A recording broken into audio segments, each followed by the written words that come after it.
Assalamualaikum, welcome to my channel BSN Generic for All। आज की video में हम शुरू करने जा रहे हैं माइक्रोबायोलॉजी के लेक्चर्स। तो सबसे पहले हम स्टार्ट करेंगे चैप्टर नंबर 1 से, introduction to microbiology.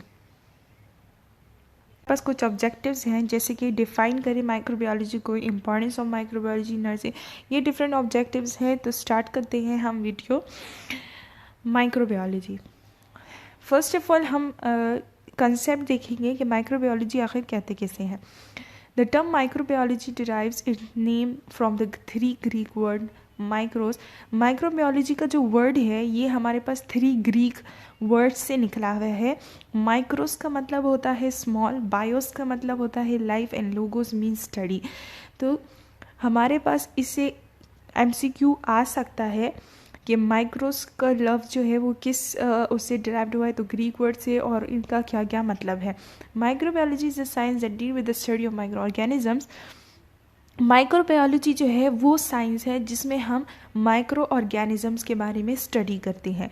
Microbiology is the study of those organism in agent that are too small to be seen. ये उन माइक्रो ऑर्गेनिज्म की स्टडी होती है, उन ऑर्गेनिजम्स की स्टडी होती है जो कि हम क्लियरली नेक्ड आई से नहीं देख सकते, यानी कि इतने ज़्यादा स्मॉल होते हैं जो कि हमें दिखाई नहीं देते। टू बी मोर सिंपल, अगर हम और सिंपल डेफिनेशन कर सके माइक्रोबायोलॉजी की, तो it is the study of micro organism which are living micro organism of microscopic size. ये लिविंग ऑर्गेनिज्म होते हैं लेकिन माइक्रोस्कोपिक साइज से होते हैं। माइक्रोस्कोपिक साइज का मतलब यानी कि हम सिर्फ इसे माइक्रोस्कोप के ज़रिए से देख सकते हैं, चाहे फिर वो कंपाउंड माइक्रोस्कोप हो या इलेक्ट्रॉन माइक्रोस्कोप हो या जो भी हो। फिर आता है माइक्रो ऑर्गेनिजम्स क्या होते हैं। अब ये तो हमने पढ़ लिया कि हम माइक्रोबायोलॉजी में माइक्रो ऑर्गेनिजम्स को स्टडी करते हैं, तो अब हम ये भी पढ़ेंगे कि माइक्रो ऑर्गेनिज्म होते कितने किस्म के हैं और माइक्रो ऑर्गेनिज्म हम कहते कैसे हैं, किस शेप में होते हैं, कैसे होते हैं। Micro organism are the living organism that are less than 1 millimetre in diameter which can not be seen by our naked आई।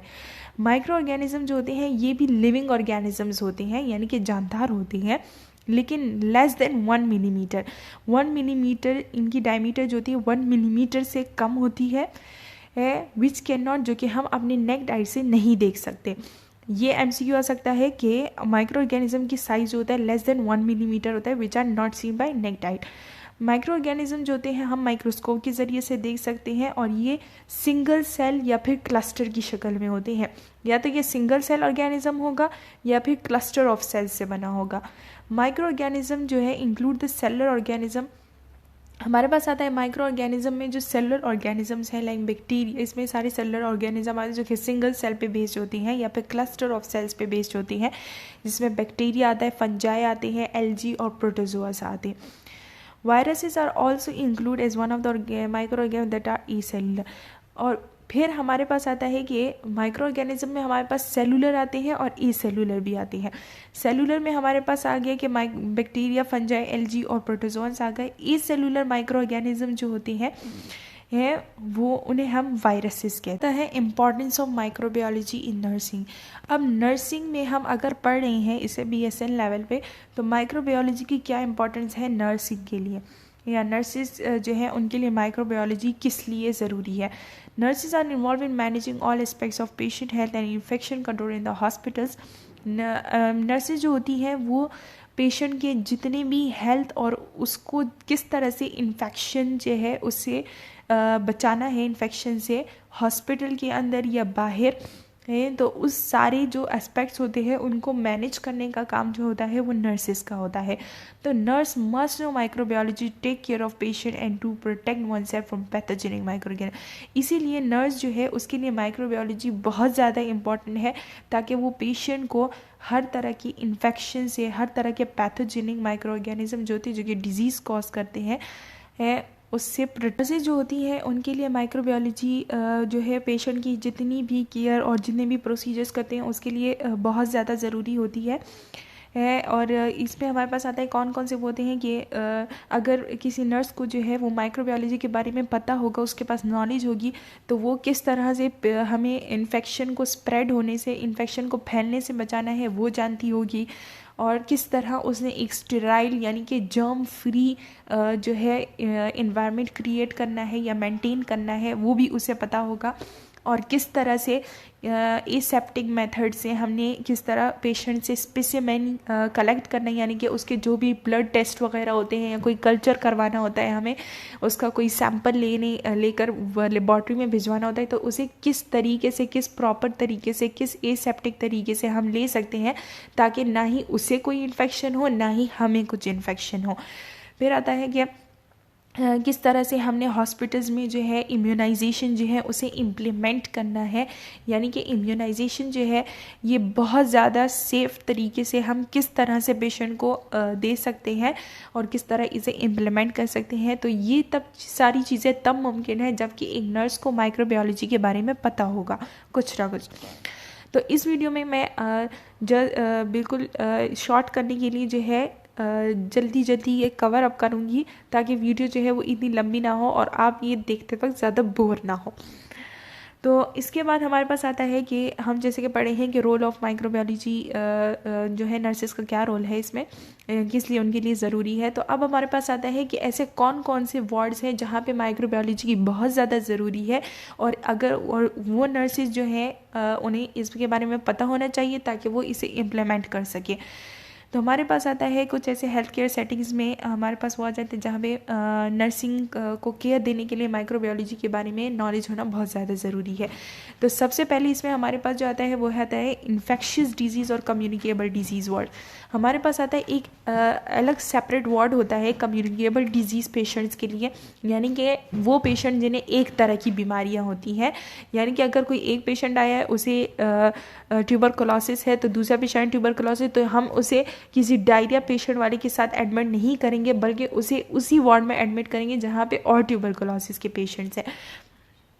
तो हमारे पास आता है कि जैसे कि रेबीज़ वार्ड हो गया, गैस्ट्रोएंटेराइटिस वार्ड हो गया, जहाँ यहाँ पे जैसे दिया गया है गैस्ट्रोएंटेराइटिस वार्ड जो होता है इसमें जैसे कि डायरिया हो गया, वॉमिटिंग, नॉइजिया, ये सारे इसमें आ जाते हैं। इन्फ्लेमेशन होती है ऑफ स्टमक एंड इंटेस्टाइन की। और हमारे पास आता है कि इस दौरान पेशेंट को कितने प्रिकॉशंस लेने, कितने जो है तदाबीर, जो इतनी SOPs फॉलो करने हैं उसे, ताकि वो डिज़ीज़ जो है, वो इन्फेक्शन जो है वो ना ही वो किसी दूसरे पेशेंट को ना लगे, किसी हेल्थ पर्सनल को ना लगे, एट्सेट्रा। फिर हमारे पास आता है कि और इसमें किस तरह से उन्होंने एसेप्टिक मेथड यूज़ करने। एसेप्टिक मेथड हम कहते हैं जर्म फ्री मेथड, यानी कि जिसमें जर्म्स का कोई इन्वॉल्वमेंट ना हो, किसी बैक्टीरिया का, किसी वायरस का, किसी माइक्रो ऑर्गेनिज्म का कोई इन्वॉल्वमेंट ना हो, उसे हम एसेप्टिक मेथड कहते हैं, जिसे नर्स जो है वो एक अच्छी एसेप्टिक केयर जो है वो प्रोवाइड कर सकती है।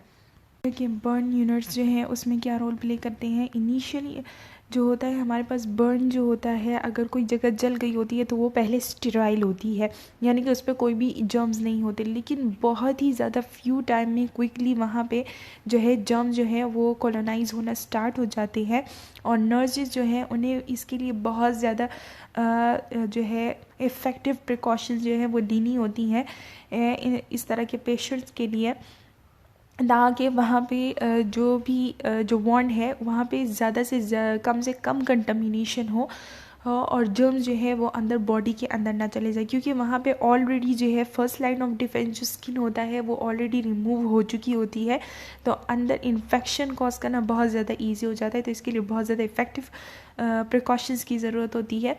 तो इसीलिए उन्हें एसेप्टिक टेक्निक्स का पता होना चाहिए और उन्हें स्टेराइल इक्विपमेंट्स यूज़ करनी चाहिए ऐसे पेशेंट्स के लिए। फिर आता है ऑपरेशन थिएटर्स में क्या रोल होता है कि ऑपरेशन के पहले ये नर्स की ड्यूटी होती है कि उसे देखना चाहिए कि ऑपरेशन थिएटर जो है उसका एटमॉस्फेयर माइक्रो ऑर्गेनिज्म से फ्री है या नहीं है, जर्म से फ्री है या नहीं है। तो इसके लिए वो कौन सा प्रोसेस यूज़ करते हैं, बेसिकली जो है हमारे पास फ्यूमिगेशन प्रोसेस यूज़ होता है। इसमें या तो ये वेपर्स के फॉर्म में होता है या गैस के या स्मोक के फॉर्म में होता है। एक ऐसा स्मोक या गैस या वेपर्स होते हैं जिससे जितने भी जर्म पार्टिकल्स हैं इन द एयर उस ऑपरेशन थिएटर में वो सारे किल हो जाते हैं।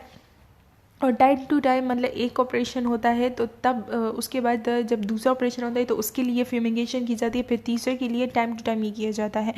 तो इसीलिए नर्स जो है must assure that all procedure, कि जितने भी प्रोसीजर हो रहे हैं किसी पेशेंट के लिए तो वो सारे स्टेराइल कंडीशन में हो, यानी कि फ्री ऑफ जर्म्स हो।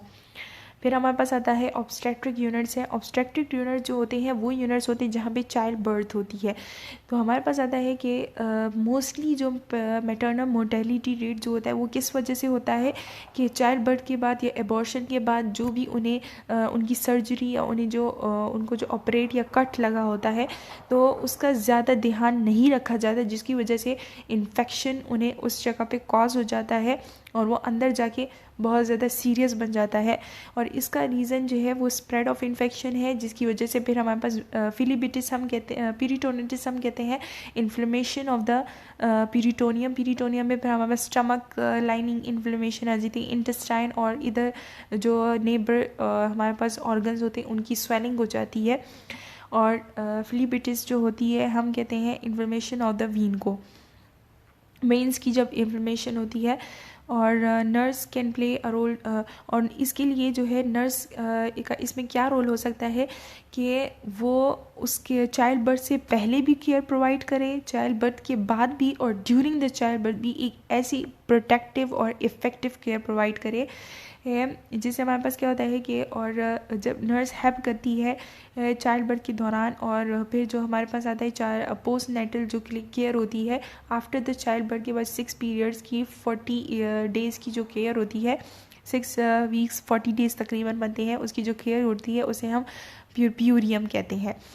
जो चाइल्ड बर्थ जब हो जाती है उससे लेके जब उसका यूट्रस जो है बिल्कुल अपनी नॉर्मल हालत में वापस आ जाता है, इस दौरान की जो टाइम पीरियड होता है इसे हम प्यूरियम कहते हैं। फिर आता है इंटेंसिव केयर नर्सरीज़ में क्या रोल हो सकता है।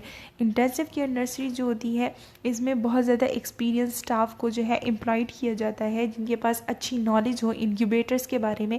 इंक्यूबेटर्स जो होते हैं ये एक ऐसा मेडिकल इंस्ट्रूमेंट होता है जिसमें जो कि बहुत ज़्यादा वीक और सिक बेबीज़ जो होते हैं चाइल्ड बर्थ के बाद, जो बहुत ज़्यादा वीक और सिक बेबीज़ होते हैं उन्हें उसमें रखा जाता है उनकी फर्दर प्रोटेक्शन के लिए।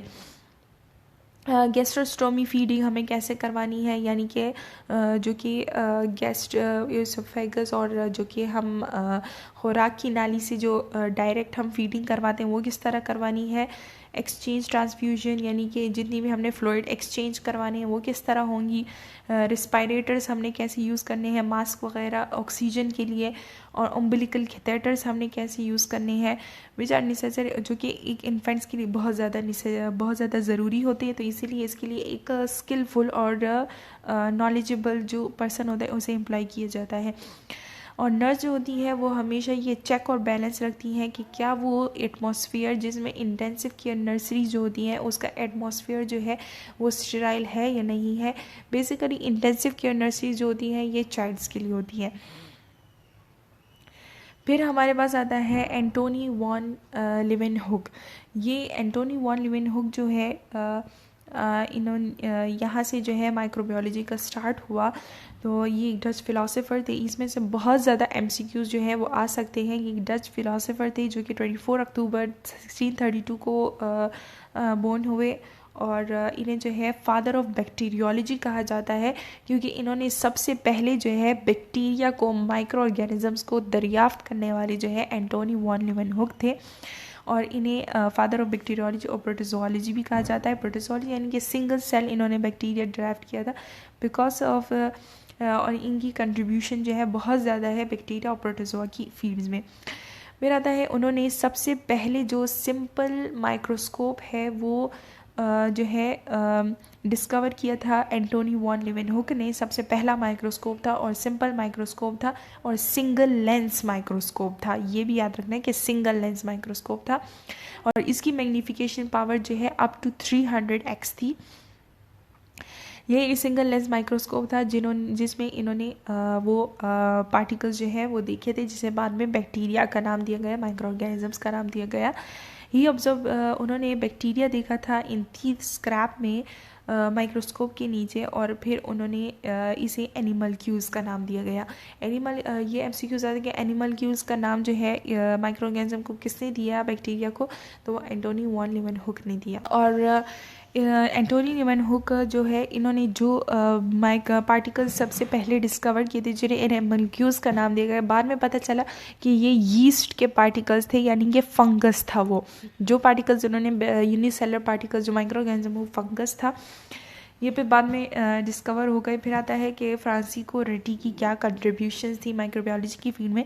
18 फरवरी 1626 को वो पैदा हुए और 1 मार्च 1697 पर इनकी डेथ हुई। ये एक इटालियन फिजिशियन थे, नेचुरलिस्ट थे, बायोलॉजिस्ट थे और पोइट भी थे। He refer to as a founder of experimental, उन्हें फाउंडर कहा जाता है एक्सपेरिमेंटल माइक्रोबायोलॉजी का। यानी कि एक होती है कि लोग सिर्फ अंदाज़तन बातें करते हैं, इन्होंने एक्सपेरिमेंट से माइक्रोबायोलॉजी जो है उसके फील्ड में कंट्रीब्यूशंस की, और इन्हें फादर ऑफ मॉडर्न पैरासाइटोलॉजी भी कहा जाता है। यानी इन्होंने पैरासाइट्स पे बहुत ज़्यादा काम किया। He was a first person, ये वो पहले पर्सन थे जिन्होंने थ्योरी जो थी हमारे पास स्पॉन्टेनियस जनरेशन की थ्योरी जो थी उसे चैलेंज किया और उसे डिसप्रूव किया by demonstrating that maggots come from eggs of fly. इसका एक एक्सपेरिमेंट था जिसमें हमारे पास आया कि मिगोट जो होते हैं ये कहाँ से आते हैं। तो ये फ्लाइज जो होती हैं, जो भी फ्लाइज होती हैं उसके एग से आते हैं। अब इस पे जो एक्सपेरिमेंट है वो मैं आपको बिल्कुल सही अल्फाज में समझाती हूँ कि ये किस तरह का एक्सपेरिमेंट था। यहाँ पे हमारे पास, जैसे कि इमेज में बताया गया है, यहाँ पे हमारे पास 3 जार्स है।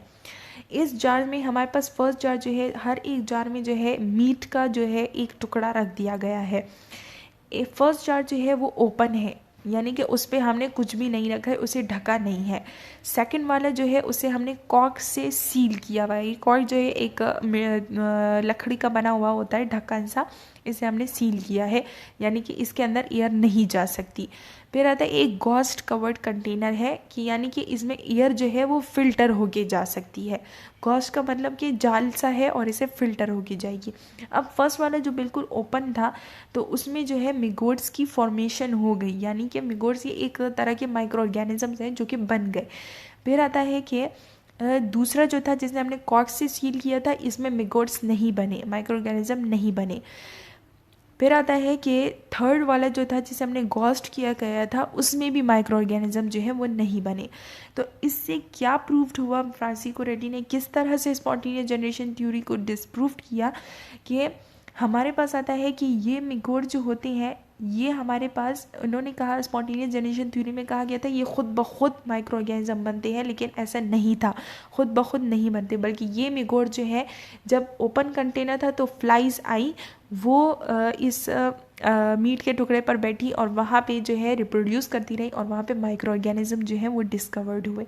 यानी कि ये फ्लाइज जो है उनके एग से बनते हैं। 7 वाले दूसरे वाले में हमने कॉर्क से सील किया था जिसमें एयर एंटर नहीं होती थी, यानी कि ये एयर के पार्टिकल से आते हैं, एग्स ऑफ फ्लाई से आती हैं। इसमें हमारे पास आता है कि इसके एक्सपेरिमेंट में कहीं कहा जाता है कि ये डस्ट पार्टिकल्स में थे या कहीं पे जाता है कि ये फ्लाइज से आए थे। तो हमारे पास जो होता है कि मोस्ट एक्यूरेट जो होता है वो हम डस्ट से ले सकते हैं कि ये एयर में जो डस्ट पार्टिकल्स होते हैं उसके अंदर ये माइक्रो ऑर्गेनिज्म जो है ये पाए जाते हैं। और ये वाला भी सही है कि फ्लाइज जो है इसके एग से बनते हैं। और द सेकेंड वाला जो था उसमें एयर नहीं जा सकती, जिसकी वजह से वहाँ पे कोई भी माइक्रो ऑर्गेनिज्म डेवलप नहीं हो। और थर्ड वाले में हमारे पास एयर जो है वो फिल्टर होके जा रही है, यानी कि उसमें कोई भी डस्ट पार्टिकल, कोई भी माइक्रो ऑर्गेनिज्म नहीं जा रहा अंदर, एयर सिर्फ हमारे पास फिल्टर होके जा रही है, इसीलिए डेवलप नहीं हो रहे माइक्रो ऑर्गेनिज्म। फिर आता है कि लुइस पास्चर की क्या कंट्रीब्यूशन थी। ये फ्रेंच बायोकेमिस्ट थे, 27 दिसंबर 1822 को बोर्न हुए और इन्हें फादर ऑफ माइक्रोबायोलॉजी और इम्यूनोलॉजी कहा जाता है क्योंकि इन्होंने माइक्रोबायोलॉजी के साथ इम्यूनोलॉजी की फील्ड में भी बहुत ज़्यादा काम किया। थ्योरी ऑफ जर्म डिजीज़ जो है उसके फाउंडर, उसके डिस्कवर जो थे वो लुइस पास्चर थे। ये डिजीज़ ऑफ प्लांट हमारे पास आता है, इन्होंने disease of plants, viruses, animals and human bees are caused by pathogen.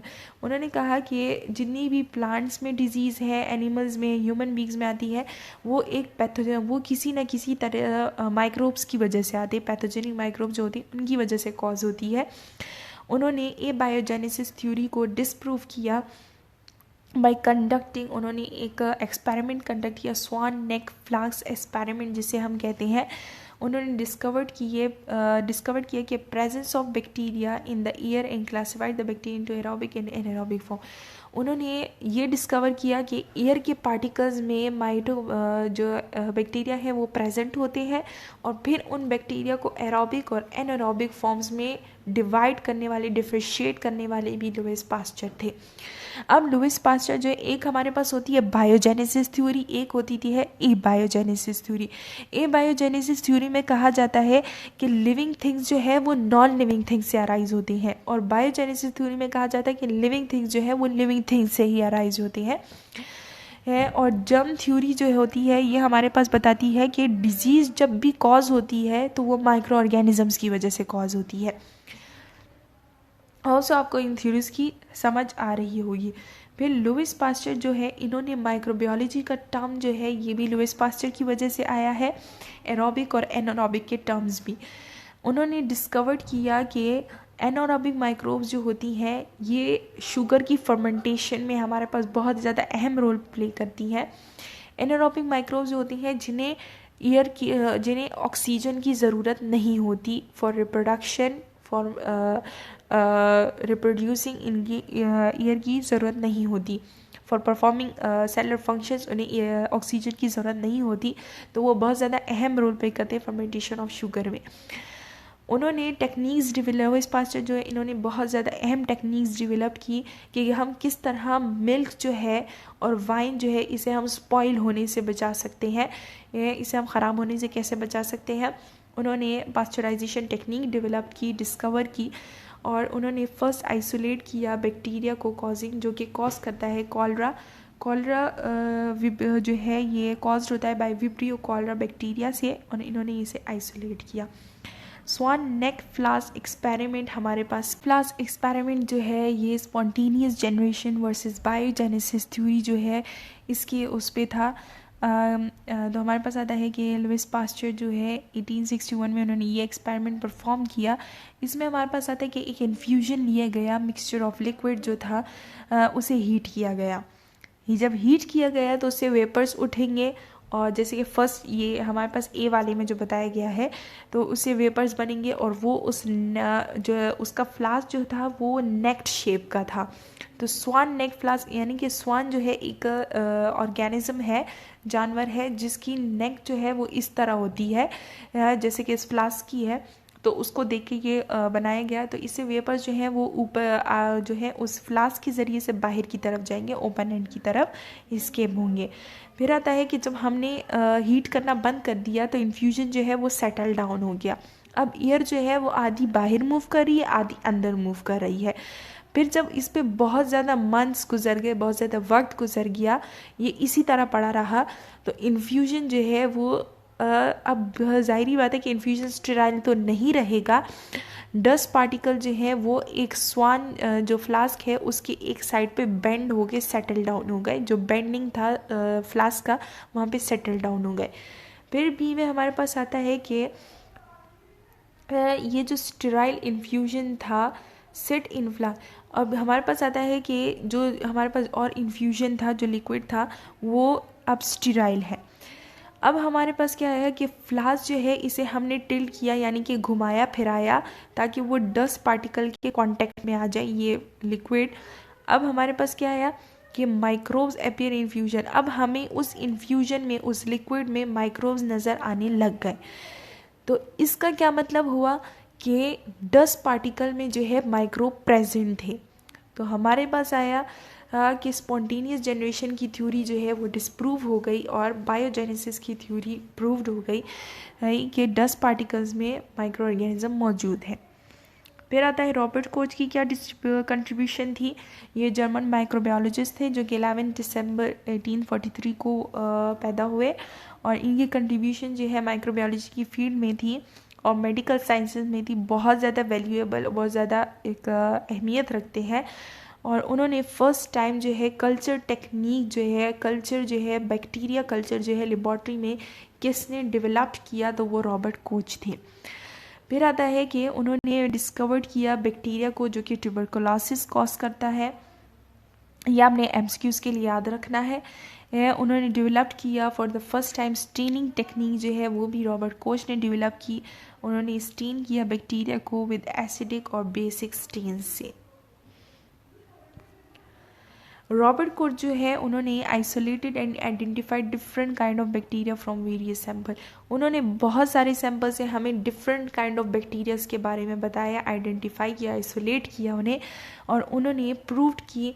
हमारे पास आता है कि जर्म थ्योरी जो थी उसके डिस्कवरर जो थे वो लुइस पास्चर थे, और उसको प्रूव्ड करने वाले जो थे वो रॉबर्ट कोच थे, यानी कि उसके बारे में जो पोस्टुलेट्स दिए गए थे वो रॉबर्ट कोच ने दिए थे, जो कि लुइस पास्चर ने जर्म थ्योरी डिजीज थ्योरी जो है वो निकाली थी बाय कंडक्टिंग इन्वेस्टिगेटिव एक्सपेरिमेंट्स उस पर किए। उन्हें नोबेल प्राइज़ दिया गया मेडिसिन में 1905 को, और उन्हें प्रिंसिपल कहा गया रिगार्डिंग डिजीज़ के, यानी कि बहुत सारे जो डिजीज़ थी सबसे ज़्यादा डिजीज़ डिस्कवर करने वाले रॉबर्ट कोच थे। और इन्हें जो उन्होंने डिजीज़ के बारे में हमें सारी रिगार्डिंग इन्फॉर्मेशन जो एक्सपेरिमेंट्स किए थे उन्हें कोच पोस्टुलेट्स कहा जाता है, जिससे जर्म डिजीज़ जो है वो प्रूव्ड होती है। अब हमारे पास क्या है कि कोच के पोस्टुलेट्स क्या थे, जैसे कि इस ग्रामेटिकली हमें दिखाया जा रहा है the suspected causative agent must be absent from all healthy organism but present, कि हमारे पास आता है कि दो यहाँ पे ऑर्गेनिज्म है, दो यहाँ पे माइस लिए गए हैं, कि एक है हेल्थी ऑर्गेनिज्म, दूसरा है डिजीज़ ऑर्गेनिज्म। एक कोई बीमारी नहीं है, एक को बीमारी है। अब हमने इसका जो ब्लड टेस्ट किया रेड ब्लड सेल का, और जिसको बीमारी थी उसका भी किया, तो हमारे पास है कि जो हेल्थी था उसके वाले में सिर्फ जो थे दोनों का रेड ब्लड सेल हमने टेस्ट किया, तो फिर हमने उसे कल्चर किया। जब हमने कल्चर किया, कल्चर जो है बेसिकली हम एक पेट्री डिश सा होता है, कल्चर मीडिया होता है, जिसमें यहाँ पे ऐसे ये दिखाया गया है। इस पे हमारे पास आता है कल्चर टेक्निक परफॉर्म की जाती है, जो कि आगे आप चैप्टर्स में पढ़ लेंगे और समझ लेंगे कल्चर के बारे में, और आपके जो ऑस्की होंगे उसमें भी होगा कल्चर टेक्निक वगैरह, उसमें आपको अच्छी तरह समझ आ जाएगी। कल्चर टेक्निक परफॉर्म किया, कल्चर किया, तो जो हेल्थी ऑर्गेनिज्म था उसके वाले में कोई भी माइक्रो ऑर्गेनिज्म नज़र नहीं आया, कॉजेटिव एजेंट नहीं था, जबकि जो कि डिजीज़ वाला था उसके अंदर नज़र आया। अब हमने क्या किया, इंजेक्शन विद कल्चर एजेंट। अब हमने क्या किया कि जिसके उसमें हमारे पास कॉजेटिव एजेंट थे, माइक्रो ऑर्गेनिज्म थे ब्लड सेल में, ब्लड में, तो उससे हमने वो लेके एक हेल्दी वाले में भी एक हेल्दी वाले में हमने इंजेक्ट कर लिया। तो अब जिसमें हमने इंजेक्ट किया, फिर हमने उसका जब ब्लड टेस्ट किया तो उसके वाले में हमें माइक्रो ऑर्गेनिजम्स नज़र आ गए। तो बेसिकली कोच पोस्टुलेट्स हमारे पास किस बारे में थे कि जब डिजीज़ होगी किसी ऑर्गेनिज्म को तो उसमें वो कॉजेटिव एजेंट, वो माइक्रो ऑर्गेनिज्म भी पाया जाएगा, उसी की वजह से वो डिजीज़ कॉज होगी। और कॉजेटिव एजेंट जो होते हैं ये हम डिजीज़ ऑर्गेनिज्म से जब हम उसका जो टेस्ट वगैरह करेंगे तो उससे हमें कॉजेटिव एजेंट ज़रूरी मिलेगा जिसको डिजीज़ होगी। और फिर जब हम उसे प्योर कल्चर मीडिया में ग्रो कराएंगे और उसे हम एक हेल्दी वाले में इंट्रोड्यूस कराएंगे तो उस हेल्दी वाले में भी वो वही बीमारी कॉज करेगा जो कि उसने प्रीवियस वाले में की थी। और फिर जब हम जो कि अभी बीमार हो गया है उसका जब हम टेस्ट कराएंगे तो उसमें भी वही कॉजेटिव एजेंट होगा जो कि पहले वाले में था। सो आपको इस कोर्स पोस्टुलेट की समझ आ रही होगी। लेकिन फिर हमारे पास आता है कि इसके बहुत ज़्यादा, यहाँ पे हमें सिर्फ इसके कोर्स पोस्टुलेट बताए गए हैं, लेकिन बाद में इसके बहुत ज़्यादा ड्रॉबैक्स भी निकले गए कि जैसा कि यहाँ पे कहा गया कि अगर कोई डिजीज़ होगी तो वो माइक्रो ऑर्गेनिज्म की होगी, लेकिन ऐसा नहीं हो सकता। हर डिजीज़ जो है वो माइक्रो ऑर्गेनिज्म की वजह से कॉज नहीं होती। फिर जो इन्होंने कहा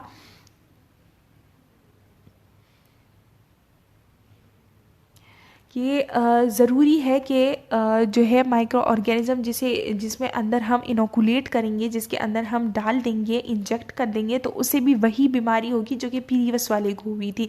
तो ये ज़रूरी नहीं है। हो सकता है कि कुछ जो होते हैं ऑर्गेनिज्म वो इम्यूनो कॉम्पिटेंट होते हैं, जिनकी बॉडी जो है वो फाइट ऑफ डिजीज़ कर सकती है, डिजीज़ से फाइट कर सकती है, जर्म से, माइक्रो ऑर्गेनिज्म से, और उन्हें डिजीज़ कॉज नहीं हो सकती। कुछ कॉम्प्रोमाइज़ होते हैं कि उन्हें जल्दी डिजीज़ हो सकती है। फिर आता है इसके कुछ ड्रॉबैक्स थे जो कि मैंने आपको बता दिए। फिर आता है प्रोकैरियोटिक सेल्स। अब सेल्स की तरफ आते हैं कि हमारे पास प्रोकैरियोटिक सेल कौन से होते हैं और यूकैरियोटिक सेल्स कौन से होते हैं। इनके दरमियान का डिफरेंस जानना बहुत ज़रूरी है। पेपर में इससे बहुत ज़्यादा एमसीक्यूज आ सकते हैं। प्रोकैरियोट का वर्ड जो होता है ग्रीक वर्ड से निकला है, जिसका मतलब प्रो का मतलब होता है बिफोर और कैरियन का मतलब होता है नट और कर्नल, या फिर इससे हम न्यूक्लियस भी कह सकते हैं। और प्रो को हम फॉल्स भी कह सकते हैं, इसका मतलब फॉल्स न्यूक्लियस भी हो सकता है। प्रोकैरियोट वो ऑर्गेनिज्म होते हैं विद अ प्रीमोर्डियल न्यूक्लियस, यानी कि जिसमें फॉल्स न्यूक्लियस होता है या कि न्यूक्लियस नहीं होता, और अगर होता है तो this is not a true nucleus. फिर आता है कि ये बहुत ज़्यादा सिंपल इनकी मॉर्फोलॉजी होती है यूकैरियोट से, और इनमें true membrane bonded organic nucleus नहीं होता, यानी कि न्यूक्लियस के इर्द गिर्द मेम्ब्रेन नहीं होती, न्यूक्लियर मेम्ब्रेन नहीं होती, बल्कि क्रोमेटिन मटीरियल वैसे ही पड़ा रहता है साइटोप्लाज्म में। सेल ऑर्गेनेलीज जो है लाइक माइटोकॉन्ड्रिया, गोल्जी बॉडीज, इसमें से कोई भी सेल ऑर्गेनेली जो है नहीं होती। सिर्फ जो है हमारे पास प्रोकैरियोट्स में राइबोसोम्स प्रेजेंट होते हैं, और वो भी 70s राइबोसोम प्रेजेंट होता है, not 80s। All bacteria and archaea जो होते हैं वो प्रोकैरियोट यानी कि यूनिसेलुलर जो होंगे वो प्रोकैरियोट्स में आते हैं, हैविंग नॉट ट्रू न्यूक्लियस। फिर आता है यूकैरियोट्स। यूकैरियोट जो होता है ग्रीक वर्ड से निकला, यू का मतलब होता है ट्रू, कैरियोट का मतलब नट, कर्नल और न्यूक्लियस, यानी कि इसमें ट्रू न्यूक्लियस मौजूद होता है। इसके न्यूक्लियस जो है इसके इर्द गिर्द न्यूक्लियर मेम्ब्रेन भी प्रेजेंट होती है, ऑर्गेनेलीज के भी प्रेजेंट होते हैं, उसके इर्द गिर्द भी मेम्ब्रेन प्रेजेंट होती है। इनकी कम्प्लेक्स मॉर्फोलॉजी होती है, और साइज़ में जो है ये प्रोकैरियोट से लार्जर होते हैं। इसमें हमारे पास एल्गी आते हैं, fungi, protozoa and higher plants और एनिमल्स। जितने भी यूकैरियोट्स होते हैं मल्टी सेलुलर एनिमल सेलुलर जो होते हैं वो सारे हमारे पास यूकैरियोट्स में आते हैं, और यूनिसेलुलर जो होते हैं वो सारे हमारे पास प्रोकैरियोट्स में आते हैं। फिर आता है डिफरेंस बिटवीन यूकैरियोट और प्रोकैरियोट के दरमियान क्या डिफरेंस है। तो प्रोकैरियोट में न्यूक्लियस नहीं होता, यूकैरियोट में होता है। इसमें हमारे पास आता है कि प्लाज्मा मेम्ब्रेन जो है वो हमारे पास प्रेजेंट नहीं होता। प्रोकैरियोट में प्लाज्मा मेम्ब्रेन नहीं होता, यूकैरियोट में प्लाज्मा मेम्ब्रेन प्रेजेंट होता है, स्ट्रक्चर के अराउंड भी होता है। प्रोकैरियोट जो होते हैं हमारे पास स्मॉलर होते हैं, साइज़ में 1 to 10 माइक्रोमीटर होते हैं इन डायमीटर में, और यूकैरियोट लार्जर होते हैं, 10 to 100 माइक्रोमीटर होते हैं डायमीटर में। और प्रोकैरियोट जो होते हैं इसमें एक ही सर्कुलर पीस ऑफ डीएनए होता है। यूकैरियोट में हमारे पास बहुत सारे डिफरेंट पैकेजेस होते हैं, स्ट्रैंड्स होते हैं, जिसे हम क्रोमेटिन कहते हैं। फिर आता है कि इसमें जो सिमिलैरिटी जो हमारे पास आता है सिमिलैरिटी है वो हमारे पास ये है कि प्लाज्मा मेम्ब्रेन जो है वो दोनों में प्रेजेंट होता है, जो कि सेल की आउटर लेयर होती है। साइटोप्लाज्म दोनों में होता है, डीएनए और जेनेटिक मटेरियल भी दोनों में होता है, और राइबोसोम जो कि प्रोटीन सिंथेसिस में काम आते हैं वो भी दोनों में होता है। फिर आता है virus structure and it's basic properties. Virus जो है इसके बारे में पढ़ते हैं। तो हमारे पास आता है कि वायरस जो है इसकी बेसिक प्रॉपर्टीज़ क्या है और इसका स्ट्रक्चर किस तरह होता है। पहले हम प्रॉपर्टीज़ की तरफ आते हैं कि ये स्मॉल साइज़ के होते हैं, 20 to 300 माइक्रो नैनोमीटर होते हैं डायमीटर में। ये आपने याद रखना है एमसीक्यूज़ के लिए। और इसमें एक ही तरह का न्यूक्लिक एसिड होता है, या तो डीएनए होगा या तो आरएनए होगा, दोनों एट अ टाइम प्रेजेंट नहीं हो सकते इनके जीनोम में। और ये मेटाबॉलिकली इनर्ट होती है, क्योंकि इसमें एंजाइम सिस्टम जो है वो नहीं होता, जो कि इनमें एंजाइम सिस्टम नहीं होता जो कि नेसेसरी होता है for synthesis of new viral material ribosomes के लिए।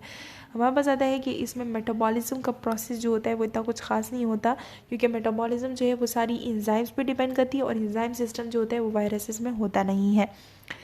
फिर आता है इसे हम ऑब्लिगेट इंट्रासेलुलर पैरासाइट भी कहते हैं, क्योंकि ये जो है इसे हम ऑब्लिगेट इंट्रासेलुलर पैरासाइट किस वजह से कहते हैं कि ये खुद जो है वो कुछ भी नहीं है। अगर ये किसी लिविंग ऑर्गेनिज्म में, किसी लिविंग होस्ट में नहीं है, बाहर है, तो ये जस्ट अ पार्टिकल है। लेकिन जब ये एंटर कर जाता है किसी लिविंग ऑर्गेनिज्म में, तो this is become a virus, और ये एक पैरासिटिक वायरस बन जाता है, यानी कि डिजीज़ कॉज करता है, अभी रिप्लिकेशन स्टार्ट करता है, न्यूट्रिएंट लेता है, नरिशमेंट लेता है सारा होस्ट से। फिर आता है ये सिर्फ हम इलेक्ट्रॉन माइक्रोस्कोप में देख सकते हैं। अब वायरल स्ट्रक्चर की तरफ आते हैं। वायरस का जो स्ट्रक्चर, वायरस पार्टिकल जो होता है और या फिर वायरॉन जो होते हैं, इसमें हमारे पास क्या स्ट्रक्चर होता है, कैप्सिड। इसकी जो आउटर प्रोटीन कोट होती है इसे हम कैप्सिड कहते हैं, जो कि आपको इस डायग्राम में शो कराया गया है। This is a capsid. फिर आता है कि इसमें न्यूक्लिक एसिड होता है जिसे हम कोर कहते हैं। कोर यानी कि अंदर वाली जगह, इसके अंदर न्यूक्लिक एसिड होता है। और कुछ वायरसेस जो होते हैं ये नेक्ट वायरसेस होते हैं, और कुछ जो होते हैं इन्वेलप्ड वायरसेस। कुछ इन्वेलप्ड होते हैं, कुछ अनइन्वेलप्ड होते हैं। अनइन्वेलप्ड को हम नेक्ट वायरसेस भी कहते हैं, और इन्वेलप्ड जिनकी आउटर इन्वेलप होती है। हमारे पास कैप्सिड है। कैप्सिड जो होता है वो डिफरेंट यूनिट से बना होता है जिसे हम कैप्सोमर कहते हैं। ठीक है, ये हमारे पास आता है स्मॉल प्रोटीन यूनिट से बना होता है, जो कि सिमेट्रिकली अरेंज होते हैं, न्यूक्लिक एसिड बनाते अराउंड द न्यूक्लिक एसिड के, इसे हम कैप्सोमर कहते हैं। और इस कैप्सिड के अंदर हमारे पास न्यूक्लिक एसिड होता है, कोर होता है। फिर हमारे पास आता है कि माइक्रोब्स को किन न्यूट्रिशन की ज़रूरत होती है। तो न्यूट्रिएंट्स वो सब्सटेंसेस होते हैं जो कि हमें एनर्जी प्रोवाइड करते हैं, हमारी मेटाबॉलिज्म के लिए, हमारी केमिकल चेंजेस के लिए इनसाइड द बॉडी। न्यूट्रिएंट्स जो होते हैं वो सब्सटेंसेस होते हैं जो कि बायोसिंथेसिस में यूज़ किए जाते हैं और एनर्जी प्रोडक्शन में और ग्रोथ के लिए, रिप्लिकेशन के लिए, प्रोडक्शन के लिए रिक्वायर होते हैं। न्यूट्रिएंट्स जो होते हैं इसे हम बेसिकली दो क्लासेस में क्लासीफाई करते हैं। माइक्रो न्यूट्रिएंट्स होते हैं और मैक्रो न्यूट्रिएंट्स होते हैं। मैक्रो न्यूट्रिएंट्स वो होते हैं जो कि हमें जो कि माइक्रो ऑर्गेनिज्म को लार्ज अमाउंट में ज़रूरत होती है, और उनके जो सेल का वेट होता है वो 95% जो होता है माइक्रो न्यूट्रिएंट्स पे डिपेंड करता है।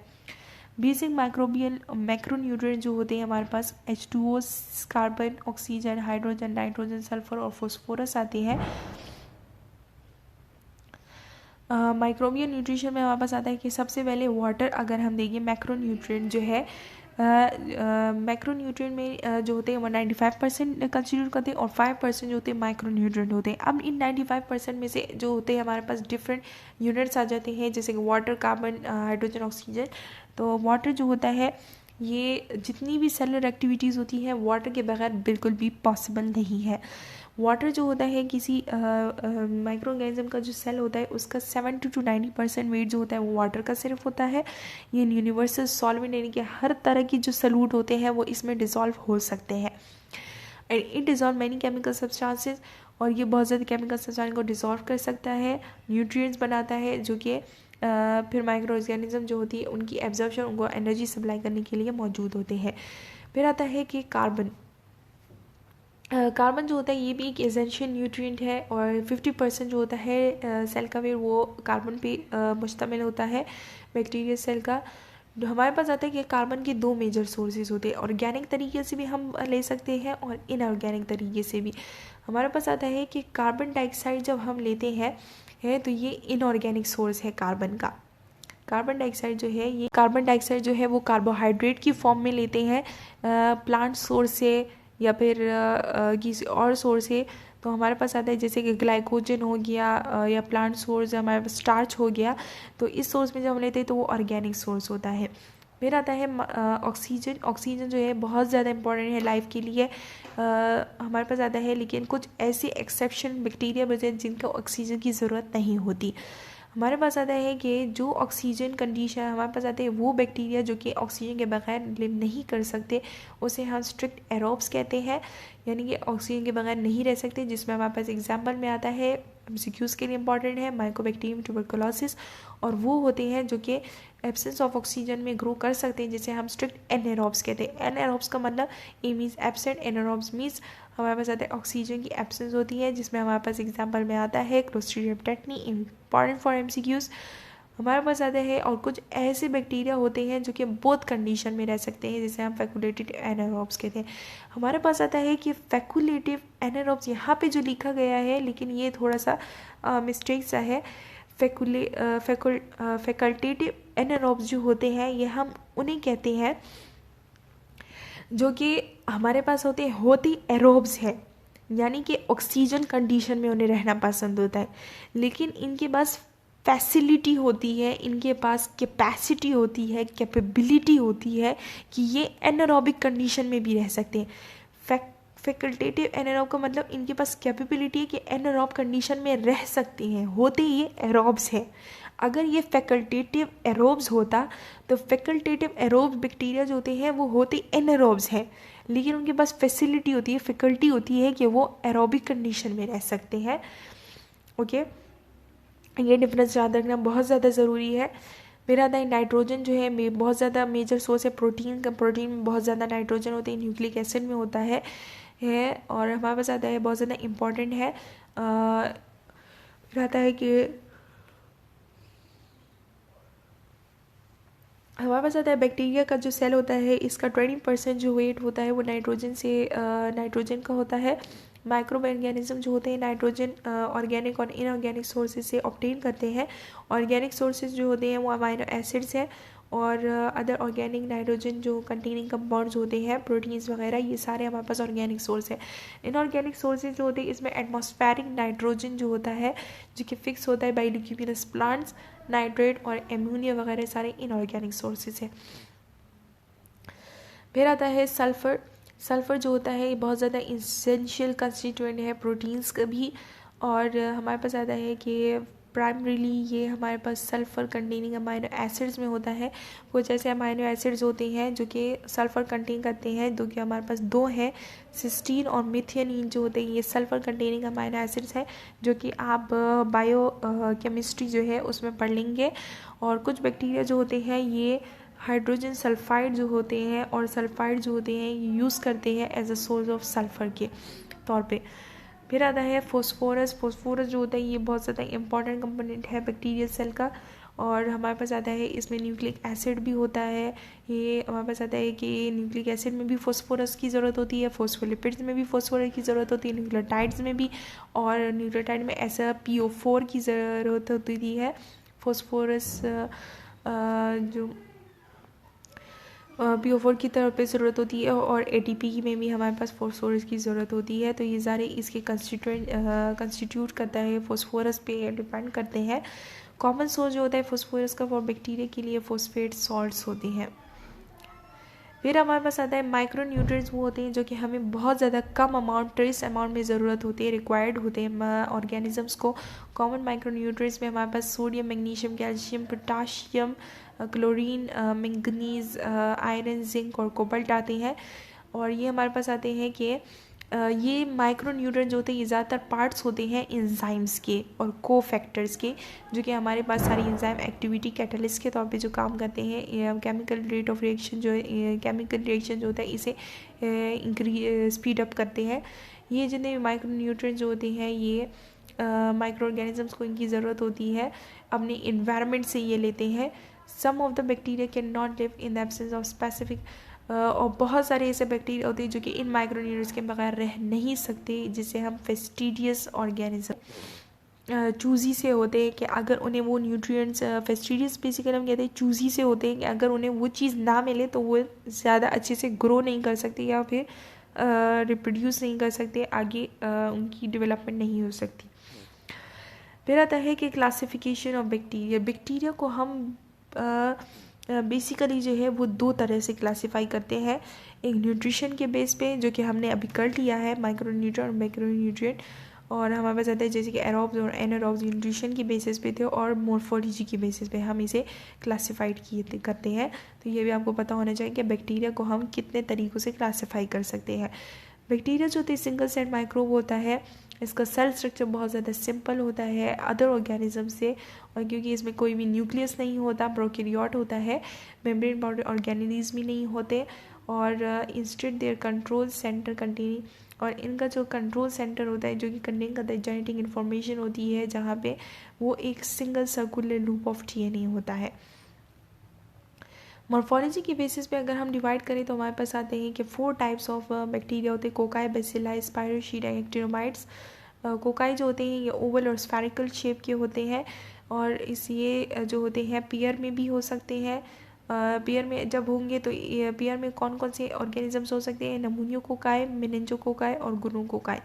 नमूनियो को जो नमूनिया कॉज करते हैं, मेनिंजो जो मेनिंजस कॉज करते हैं, और मोनोकोकाई जो गोनोकोकाई जो कि गोनीरिया कॉज करते हैं। टेट्राड्स यानी कि 4 सेल की शक्ल में भी ये रह सकते हैं, जिसे हम माइक्रोकोकाई कहते हैं।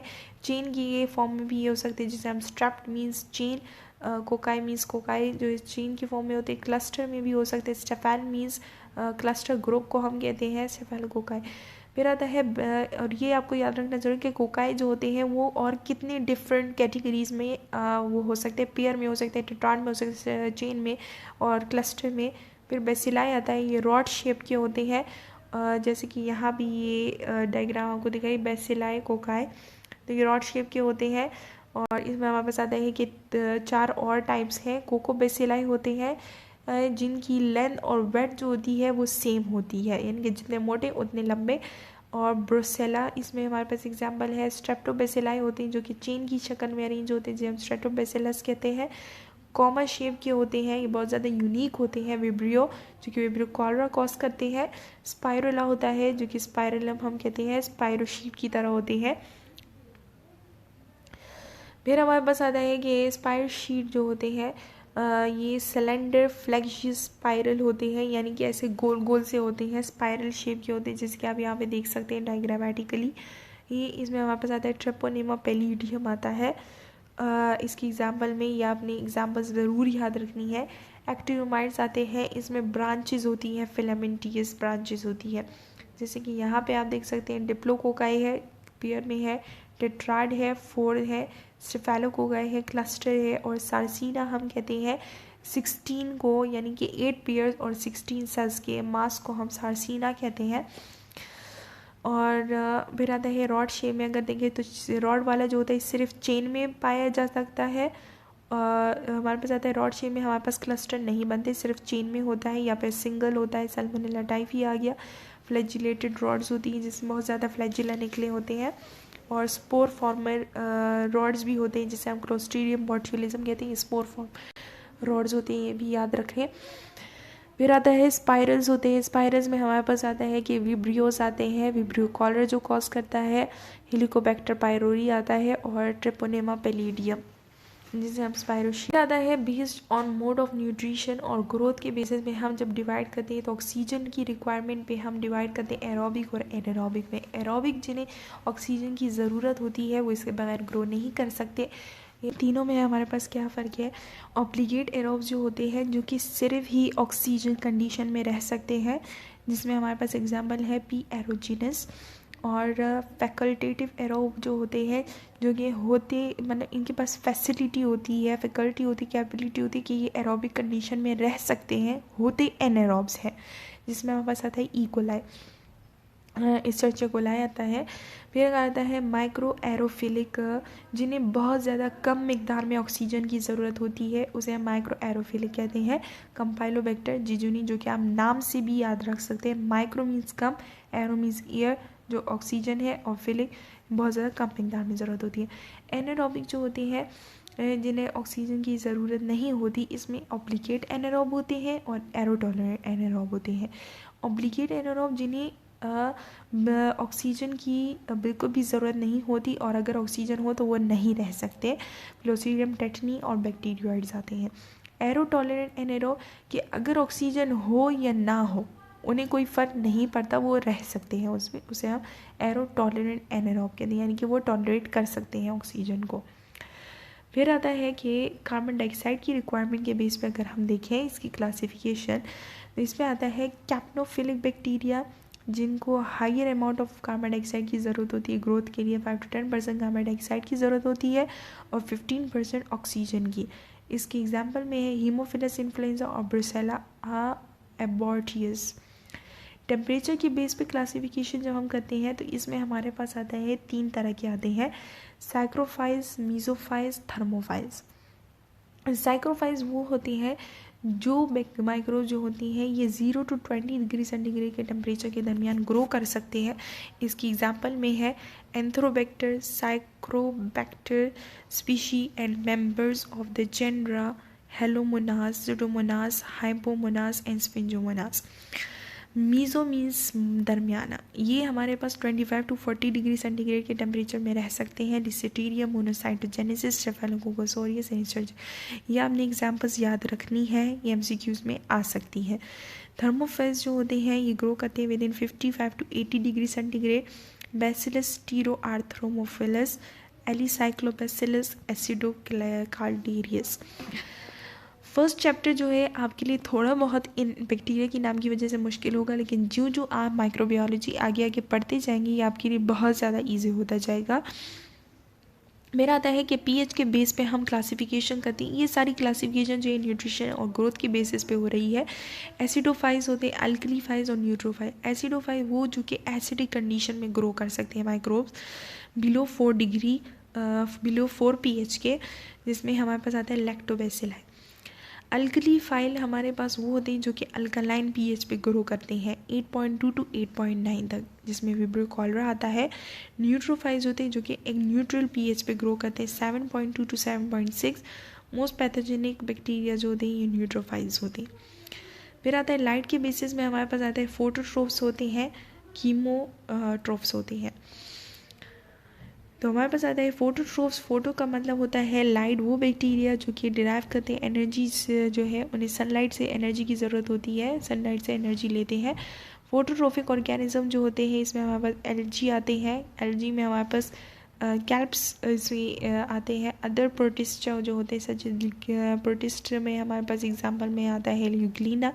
फाइटोप्लैंक्टन्स हो सकते हैं, बैक्टीरिया हो सकते हैं जैसे कि साइनोबैक्टीरिया जो कि सनलाइट से एनर्जी ड्राइव करते हैं। फिर आता है कीमोट्रोफिक जो कि केमिकल से ड्राइव करते हैं एनर्जी, जिसमें हमारे पास एग्जाम्पल जो है ये आप गूगल भी सर्च कर सकते हैं। फिर आता है ओस्मोटिक प्रेशर के बेसिस पे। ओस्मोटिक प्रेशर के बेसिस पे हमारे पास दो क्लासिफिकेशन है, हेलोफाइल्स और ओस्मोफाइल्स। हेलोफाइल्स वो होते हैं जो कि हाई सॉल्ट कंडीशन में सर्वाइव कर सकते हैं, और ओस्मोफाइल्स होते हैं जो कि हाई शुगर कंसनट्रेशन में सर्वाइव कर सकते हैं। फिर आता है कार्बन सोर्स के बेसिस पे हमने अगर हम पढ़े तो ऑटोट्रोफ्स होते हैं और हेट्रोट्रोफ्स। ऑटोट्रोफ्स जो होते हैं वो होते हैं जो कि इनऑर्गेनिक कार्बन को यूज़ करते हैं और ऑर्गेनिक कंपाउंड्स बनाते हैं। इनऑर्गेनिक कार्बन यूज़ करते हैं और ऑर्गेनिक कंपाउंड्स बनाते हैं, organic source of carbon compounds बनाते हैं फोटोसिंथेसिस के ज़रिए से। जैसे कि होता है कि प्लांट जो होते हैं वो इनऑर्गेनिक सोर्स वाटर और सनलाइट एनर्जी यूज़ करते हैं, और हमारे पास ऑर्गेनिक सोर्स कार्बन का बनाते हैं जैसे कि फूड की फॉर्म में होता है। और हेट्रोट्रोफ बैक्टीरिया वो होते हैं जो कि ग्रो करते हैं बाय यूजिंग, वो उन यूज़ करते हैं कार्बन को जो कि ऑटोट्रोफ्स ने रिड्यूस किया है उसको यूज़ करते हैं। जैसे कि हम होते हैं ह्यूमन बींग्स जो कि ऑटोट्रोफ्स जो कि प्लांट ने फ्रूट बनाया ऑर्गेनिक, इसे हम यूटिलाइज़ करते हैं सोर्स ऑफ एनर्जी के तौर पे, कार्बन के तौर पे। फिर आता है मेथड ऑफ ऑब्टेनिंग न्यूट्रिशन। हम किस तरह न्यूट्रिशन ऑब्टेन कर सकते हैं। हेट्रोट्रोफिक बैक्टीरिया होते हैं, सैम्बियोटिक बैक्टीरिया होते हैं, पैथोजेनिक बैक्टीरिया होते हैं और सैप्रोफाइटिक। 4 तरह के बैक्टीरिया होते हैं और ये किस तरह से न्यूट्रिशन ले सकते हैं। हेट्रोट्रोफिक बैक्टीरिया जो होते हैं ये अपनी खुराक, अपना फूड जो होता है एक लिविंग ऑर्गेनिज्म से जब ऑब्टेन करते हैं तो इसे हम हेट्रोट्रोफिक बैक्टीरिया कहते हैं। खुद सिंथेसाइज नहीं कर सकते, दूसरों से लेते हैं। सैम्बियोटिक बैक्टीरिया हम कहते हैं जो कि न्यूट्रिशन लेता है होस्ट ऑर्गेनिज्म से और इसके रिटर्न में उसे वो कुछ फ़ायदा पहुंचाता है। साइम्बियोट हम कहते हैं कि साइम्बियोसिस रिलेशन में रहते हैं, यानी कि उससे भी न्यूट्रिशन ले रहा है लेकिन उसे रिटर्न में भी कुछ दे रहा है। ये एक म्यूचुअल गिव और टेक रिलेशनशिप बनाते हैं होस्ट के साथ कि कुछ दोगे तो कुछ दे, अगर हम कुछ ले रहे हैं तो कुछ देंगे भी बदले में। फिर आता है पैथोजेनिक बैक्टीरिया होते हैं जो कि अपना जो न्यूट्रिशन है वो सारा होस्ट से लेते हैं और बदले में होस्ट को हार्म करते हैं, उन्हें डैमेज करते हैं, उन्हें फ़ायदा नहीं पहुंचाते, उन्हें डिजीज़ कॉज करते हैं। सैप्रोफाइटिक बैक्टीरिया होते हैं जो कि न्यूट्रिशन जो है ये डेड और डिकेइंग मैटर से लेते हैं। फिर आता है क्लासिफिकेशन ऑफ बैक्टीरिया हम करते हैं on the basis of presence of flagella के। तो हमारे पास आता है 2 तरह की क्लासिफिकेशन, जिनके पास फ्लैजिला प्रेजेंट होता है उन्हें हम फ्लैजिलेटेड बैक्टीरिया कहते हैं, और जिनके पास फ्लैजिला नहीं होता उसे हम ई फ्लैजिलेटेड कहते हैं। फ्लैजिलेटेड बैक्टीरिया जो होते हैं इसकी हमारे पास मज़ीद 4 टाइप्स हैं, मोनोट्राइकस, लोफोट्राइकस, पीट्राइकस और एम्फीट्राइकस। मोनोट्राइकस वो होते हैं जिनका एक फ्लैजिला यानी कि एक साइड पे एक ही फ्लैजिला होता है, जैसे कि आप ये सेकंड वाली उसमें देख सकते हैं डायग्राम में एक ही साइड पे एक फ्लैजिला होता है। फिर आता है लोफोट्राइकस, हम कहते हैं मल्टीपोलर फ्लैजिला, यानी कि ग्रुप ऑफ फ्लैजिला होता है लेकिन एक ही पोल पे, एक साइड पे होता है। इसकी एग्जांपल में आता है स्पिरुला। ये एग्जांपल याद करना बहुत ज़रूरी है, इसमें हमेशा एक ना एक एमसीक्यूज आता ही है। फिर आता है पीरिट्राइकस होता है। पीरी का मतलब होता है कि इंटायर उसकी पूरी बॉडी पे जो है वो फ्लैजिला है, जिसके एग्जांपल में सैल्मोनेला इनिकोलाई, जो कि अब ये हमारे पास 5th वाली जो डायग्राम है उसमें देख सकते हैं। और एम्फीट्राइकस होता है जिसकी सिंगल फ्लैजिलम होता है एट बोथ एंड्स में, यानी कि दोनों एंड पे फ्लैजिला होगा लेकिन एक एक, तो इसे हम एम्फीट्राइकस कहते हैं। और अगर हमारे पास ग्रुप ऑफ फ्लैजिला दोनों साइड पे होते उसे हम एम्फीलोफोट्राइकस कहते हैं, यानी कि लोफो ग्रुप और एम्फी मीन्स दोनों साइड पे, दो लोफो दोनों साइड पे, एम्फीलोफोट्राइकस हो जाएगा। ये लास्ट वाला डायग्राम। फिर जिनके पास फ्लैजिला नहीं होता उसे हम एट्राइकस बैक्टीरिया कहते हैं। A means absent, trichous means flagella की एब्सेंस। फिर आता है microbial nutrition on the basis of motility. हम लेते हैं कि कुछ ऑर्गेनिज्म मोटाइल होते हैं, कुछ बैक्टीरिया और कुछ नॉन मोटाइल। इसमें से भी एमसीक्यूज आ सकता है, एक ना एक हमेशा आता है। सैल्मोनेला आती है मोटाइल में, विब्रियो कॉल और ज़ूडोमोनास जो कि मूवमेंट कर सकते हैं। नॉन मोटाइल जो कि सेफालोकोकस और शिजेला होते हैं। Motility test to determine whether bacteria motile है या नहीं, इसलिए हम कहते हैं non motile organism which lack flagella. Non motile organism वो होती है जिसमें फ्लैजिला नहीं होता, तो यानी कि एट्राइकस ऑर्गेनिज्म इसमें कौन कौन से हैं, स्टेफाइलोकोकस और शिजेला। फिर आता है usually going to form a single line of growth that does not spread into a surrounding area, while a motile bacteria will grow and make a hazy zone around the stem line। जो immotile bacteria होते हैं, जो motile नहीं होते, non motile होते हैं, उनका जब हम टेस्ट करते हैं तो वो नेगेटिव आता है। किस तरह आता है, यहाँ पे आप टेस्ट में देख सकते हैं कि उनका जो होता है हमारे पास आता है कि सिंगल लाइन ग्रोथ होती है और वो स्प्रेड आउट नहीं होती, यानी कि नेगेटिव टेस्ट है, नॉन मोटाइल बैक्टीरिया है। अगर इनकी ग्रोथ जो है वो हेजी जोन में हो गई, हर तरफ हो रही है, तो यानी कि मोटाइल है, मूवमेंट कर सकते हैं। So this is all about the lecture of introduction to microbiology. Hope so आपको वीडियो की बहुत अच्छे से, लेक्चर की बहुत अच्छे से समझ आई होगी। अगर कोई भी क्वेश्चन हो तो आप कमेंट सेक्शन में बता सकते हैं, उसके लिए मैं आपके लिए एक अलग वीडियो भी बना सकती हूँ। लेकिन प्लीज़ आप कमेंट करें, लाइक करें, शेयर करें और सब्सक्राइब करें चैनल को। और जितने भी जेनेरिक BSN स्टूडेंट्स हैं उन तक इस चैनल का लिंक ज़रूर पहुंच जाए।